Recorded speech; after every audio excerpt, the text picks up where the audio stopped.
Hello everyone, কি অবস্থা সবার? কেমন আছেন সবাই? আশা করি অনেক অনেক ভালো আছেন। আমিও ভালো আছি। তাই তো চলে আসলাম আপনাদের সে আমদো ওয়েস্টার্ন পার্কে। এই পার্কে আসার মূল কারণ হলো একবার অনেক বেশি ভিড় হয়েছিল, এজন্য আবারও চলে আসলাম। আর আজকে আমাদের আসার কিন্তু এটা মূল উদ্দেশ্য ছিল না, বন্ধুরা মিলে একটা ট্যুর দিয়েছিলাম। মানে এক জায়গায় একটা ছোট কাজ ছিল, কাজটা শেষ করে আসার পথে এখানে ঢুকে পড়লাম। আর এখানে এসে আপনারা দেখতে পেলেন, সম্পূর্ণ ভিডিওতে হয়তো দেখতে পাবেন কি কি ঘটলো, এটা আপনাদের সাথে একটু সংক্ষেপে শেয়ার করার চেষ্টা করলাম। তো আশা করি ভিডিওটি অনেক ভালো লাগবে। ভিডিওটি ভালো লাগলে থাকলে একটা লাইক কমেন্ট ও শেয়ার তো করা যেতেই পারে। তাই এখনই যে যেখানে আছেন ধপ্পাস করে বসে যান এবং ভিডিওটি দেখা শুরু করেন।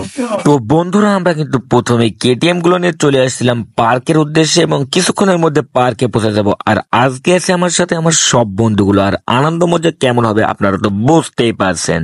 তারপরেই ভাবলাম আমরা কেটিএম গুলো নিয়ে একটু শো ডাউন দিয়ে দিই, তাই তো একসাথে লাইন দিয়ে চলে যাচ্ছিলাম। কিন্তু বন্ধুরা সবাই ক্যামেরা দেখে আগে আগে যাওয়ার জন্য সিরিয়াল লাগাচ্ছিল। চলো একটু হাই ভাই, হাই মাই দাও একটু।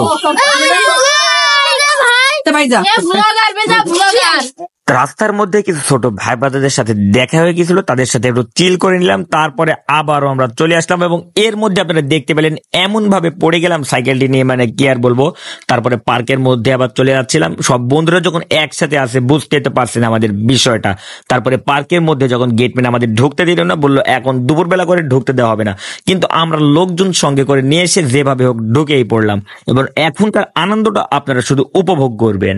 আর এগুলো কিন্তু সব আমার সেই ছোটবেলাকার বন্ধু, মানে একসাথে যখন আমরা থাকি আনন্দের মুহূর্তটা কি সুন্দর হয় আপনাদের বলে বোঝানো যাবে না। ভাই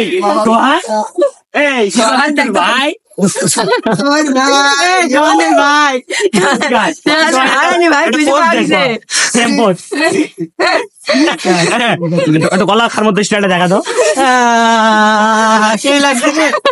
আচ্ছা বন্ধুরা, এর আগের কথাগুলো কি বিশ্বাস হলো? এখন আপনারা দেখেই বুঝতে পারছেন সবাই সবার মতো নিজ নিজ লাগালাগি করতে ব্যস্ত, মানে দেখেই তো বুঝতে পারছেন সবাই সবাইকে লাড়ছে।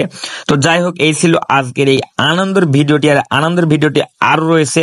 তারপরে চাচা বলছে যে খিদা লাগলে কলাটা তোরা শুধু খেয়ে নিয়ে ভাগ করে, আমাদের খিদা যখন লাগে আমরা এখান থেকে এসে খেয়ে নিই। তো আমাদের একটু ফান মুভমেন্ট, যখন সবাই বন্ধুরা একসাথে ছিলাম, তারপর ভাবলাম যে একটু ফটোশুট করা যাক, কিন্তু দুঃখের বিষয় বন্ধু একটু ভিডিও নিয়ে নিছে। তো ভালোই হয়েছে, ভিডিওগুলো আমরা সবাই মিলে একটু এনজয় করে নিলাম উচার পরে থেকে। আর একটা ফান মুভমেন্ট হচ্ছে এখানে সব বন্ধুদেরকে আমি বললাম তোরা নায়িকা সাজে, আর আমি একাই নায়কের বেস্ট আনি, এই জন্য আমি তো একটু নায়কের মতো পার্ট নিতে লাগছিলাম, আর বন্ধুরা ঠেলা মেলে ফেরে দিতে লাগছিল। তো সমস্যা নাই, নায়ক যেখানে থেকে বেঁচে চলে আসতে পারে, তাই তো বেঁচে আবার চলে আসলাম এর একটা কাছে। আর এখানে এসে একটু বন্ধুকে স্ট্যাচু বানিয়ে দিলাম ফুসলা, কিন্তু বন্ধু ভাবছে ছবি তুলবো, কিন্তু আবেলের ভিডিওর সাথে অ্যাড করবো বলছে না। তারপরে একটু কোড়াল নিয়ে ভাবসাপ নিয়ে নিলাম। তারপর সে ছোটবেলার কথা মনে পড়ে গেল, আকাশ দিয়ে রকেট উড়ে যাচ্ছিল, এখন আমরা ভিডিও নিয়ে নিলাম। তারপরে হাই ফাই দিয়ে বন্ধু বিদায় দিচ্ছিল, মনে করছে যে আমরা এখনই চলে যাব, কিন্তু আসলে না, এখনো সম্পূর্ণ পার্কটা আপনাদের ঘুরে দেখানো হয়নি, তাও তো একটু ঘুরে দেখাই দিয়ে চেষ্টা করলাম। আর এই বন্ধুরা আজকে বিয়ে হয়ে যাচ্ছে বলে ক্যামেরার সামনে এসে মন মরা হয়ে বসে আছে, আপনারা দেখতে পাচ্ছেন। আসলে সরি দাঁড়ায় আছে, তারপরে একটু হাই ফাই দিয়ে বিদায় দিল। তো এই ছিল আজকের ভিডিও।